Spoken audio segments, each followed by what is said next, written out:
Yun guys, kung makikita nyo ako, bumibili ako ng tinapay dahil ako'y nagugutom. Kasalukuyang buntis pa ako dyan kay Kent.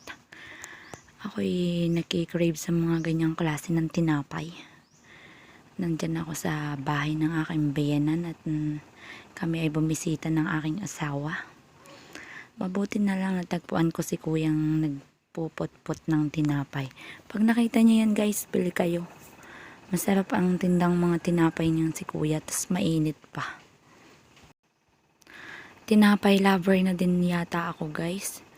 Basta mainit yung tinapay, masarap kainin. Pero pag malamig, parang hindi masyadong masarap. Painit lang natin sa microwave guys. Ganun na lang gawin natin para masarap ang ating pagkain ng tinapay. Kayo guys, mahilig din kayong kumain ng tinapay? Mga anong tinapay naman ang gusto nyong kainin? Mga anong klase ang paborito ninyo? Guys, dadako naman tayo sa pizza. Pagdating talaga sa pizza, talaga namang number 1 din akong matakaw dyan guys. Ayan, kung nakikita nyo, inaalo ko ang aking tatay ng pizza. Hindi ko makain ng aking ina ng pizza. Ang mahilig lang talaga sa pizza. Ako at saka ang aking asawa. Talaga namang mapapalaban pag pizza na ang pag-uusapan. Yan din lagi guys yung mga kinikrave ko. Ayan si tatay nanonood na habang...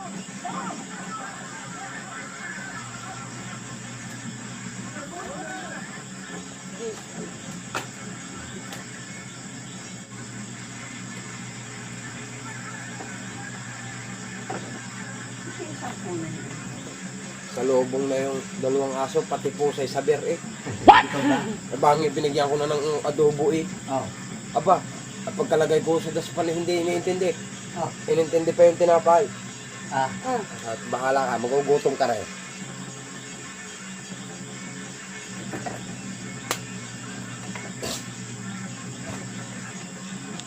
Bay, ano yun? Dagta ano? Hindi, diswasan.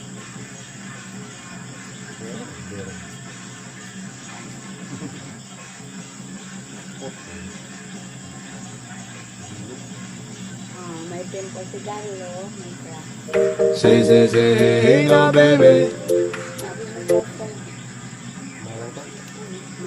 awan.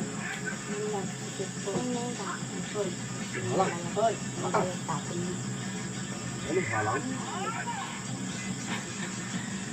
Ay, meron pa. Ay, okay yan.